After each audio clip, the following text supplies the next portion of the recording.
Une autre vidéo sur les matrices, donc l'inversibilité. Comment est-ce qu'on peut déterminer si une matrice est inversible ou non? Évidemment, il arrive que dans les énoncés d'exercice, on nous donne une autre matrice et on nous demande de vérifier qu'il s'agit de l'inverse de la première. Donc là, évidemment, pas de souci, on fait le produit et si on trouve l'identité, eh bien, c'est que la matrice est inversible et que l'on a son inverse. Bon, ça c'est un cas un petit peu particulier. Il se peut aussi qu'on nous suggère une factorisation par un polynôme annulateur ou quelque chose comme ça. Et là, dans ce cas-là, on nous suggère aussi l'écriture. Mais évidemment, la plupart du temps, on a classiquement une matrice qu'on nous donne et on nous pose la question, est-elle inversible ou pas? Bien sûr, les méthodes que je viens de citer ne peuvent pas toujours s'appliquer. Bon. Donc, comment est-ce que l'on fait pour déterminer si une matrice est inversible ou pas? Je passe bien sûr les cas particuliers très simples des matrices diagonales et triangulaires pour lesquelles il suffit de regarder les coefficients diagonaux et on se prononce en regardant s'il y a ou qu'il n'y a pas de coefficient nul sur la diagonale. Mais ça, ce sont des cas très simples. La vraie question, c'est quand on n'est pas dans tous ces cas relativement simples, comment est-ce que l'on fait? Eh bien, on va utiliser la méthode du pivot de Gauss, comme pour les systèmes, en transformant la matrice que l'on nous donne à l'aide de trois opérations, mais que l'on peut faire passer à 4, des opérations élémentaires qui sont les mêmes que pour les systèmes, et appliquer, plus exactement, ça serait mieux de dire ça comme ça, appliquer une de ces 4 opérations élémentaires à la matrice, conserve son caractère d'inversibilité. C'est-à-dire que si on a une matrice qui est inversible au départ, on lui applique l'une de ces 4 opérations élémentaires, elle reste inversible. Si jamais elle n'était pas inversible au départ, eh bien, elle reste non inversible. Et l'idée va être d'utiliser ces opérations élémentaires que je vais détailler juste après, pour passer de la matrice de départ, qui est celle que l'on nous donne, à une matrice triangulaire. Et lorsque l'on aura une matrice triangulaire, eh bien, on pourra se prononcer assez facilement sur son inversibilité en regardant les coefficients diagonaux. Les 4 opérations élémentaires, donc en fait 3 complétées d'une, donc les 3 opérations élémentaires de base, ce sont les mêmes que pour les systèmes, c'est-à-dire l'échange de 2 lignes. On peut échanger 2 lignes de la matrice. Ensuite, on peut multiplier une ligne par un coefficient non nul. Troisième opération, ajouter à une ligne un certain nombre de fois une autre ligne.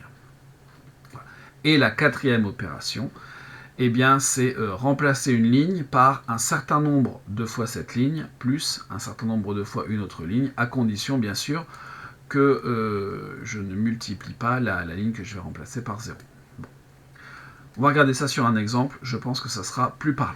Donc, par exemple, on a la matrice, donc on va prendre une matrice pas trop grosse, 1, 1, 0, 2, 1, 1, et par exemple 3, 0, 3. Voilà une matrice.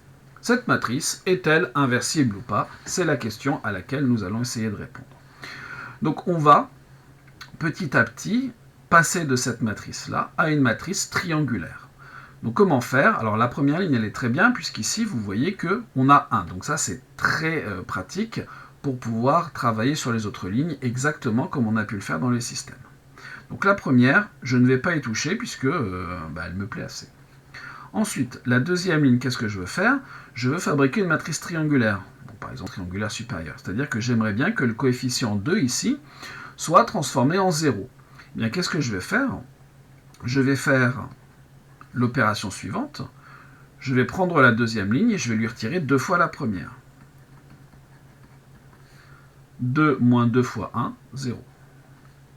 1 moins 2 fois 1, 1 moins 2, moins 1. 1 moins 2 fois 0, 1. Donc là, c'est assez agréable.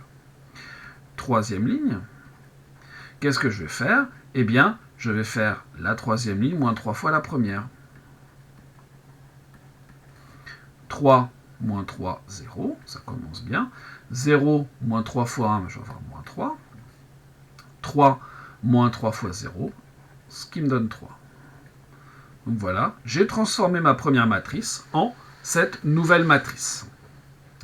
J'ai appliqué des opérations élémentaires, ce qui fait que si cette matrice-là était inversible, celle-là l'est aussi. Si celle-là n'était pas inversible, celle-là ne l'est pas non plus. Bon. Alors, une petite précision. En théorie, les opérations élémentaires, il faut les appliquer une par une. Il ne faut pas en appliquer plusieurs à la fois. On a déjà vu ça dans les systèmes. Le principe est le même, c'est-à-dire que si je veux effectuer deux opérations élémentaires qui ne s'enchevêtrent pas, ça ne me pose pas de problème. Ici, je n'ai modifié que la ligne 2. Ici, j'ai modifié la ligne 3, mais pour modifier la ligne 3, je n'ai pas utilisé la nouvelle ligne 2. Donc, il n'y a pas de...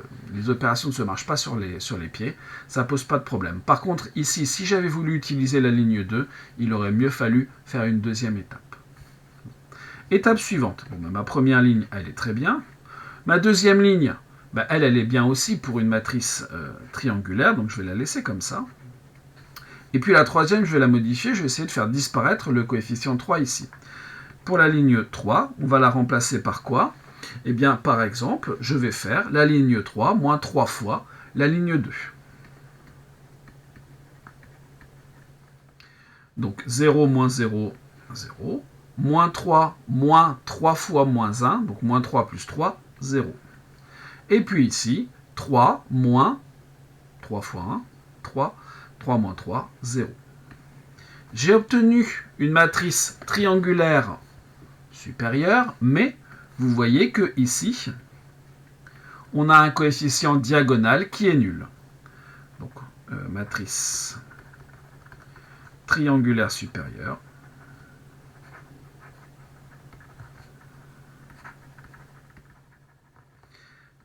Avec un coefficient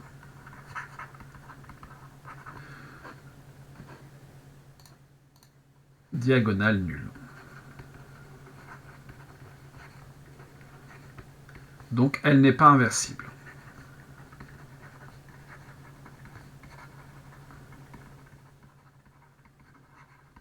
Et comme on l'a dit, eh bien, la matrice de départ que je vais appeler A, donc A non plus, n'est pas non plus inversible.